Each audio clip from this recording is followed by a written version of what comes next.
Second common ఏంటంటే intermediate fasting. Intermediate ఫాస్టింగ్లో ఏముంటామంటే మన గట్కి 12 to 14 hours rest ఇస్తాము.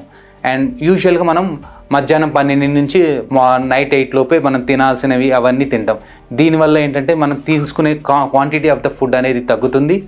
సేమ్ టైం మనకి కొద్ది గట్కి రెస్ట్ ఇవ్వటం వల్ల మనకి ఫ్యాట్ అని బాడీలో ఫ్యాట్ బర్న్ అవుట్ అయ్యే అవకాశాలు కూడా ఎక్కువ ఉంటాయి. And another most common term మనం వినేది ఏంటంటే వేగాన్ డైట్ అంటాం. వేగాన్ డైట్ అంటే ఏంటంటే వీళ్ళు యానిమల్ రిలేటెడ్ ప్రొడక్ట్స్, మిల్క్ కానీ మిల్క్ రిలేటెడ్ ప్రొడక్ట్స్ కానీ మీట్ కానీ ఇవి తీసుకోరు. సో దీనికి తీసుకోవడం వల్ల ఆల్టర్నేట్ ఆప్షన్స్ ఏముంటాయి, వీళ్ళు వెజిటబుల్స్ కానీ లీఫీ వెజిటబుల్స్ ఇవి ఎక్కువగా తీసుకుంటారు. ఇవి ఎక్కువగా తీసుకోవడం వల్ల వాటిలో న్యూట్రిషన్స్, విటమిన్స్, ప్రోటీన్స్ ఇవన్నీ ఎక్కువ ఉండటం వల్ల వీళ్ళు హెల్తీగా ఉంటారు. సో ఈచ్ మీల్ అంటే మీ ఫ్రెండ్ ఫాలో అయ్యేది మీ బాడీకి సూట్ కాదు, మీరు ఫాలో అయ్యేది వేరే వాళ్ళకి సూట్ కాదు.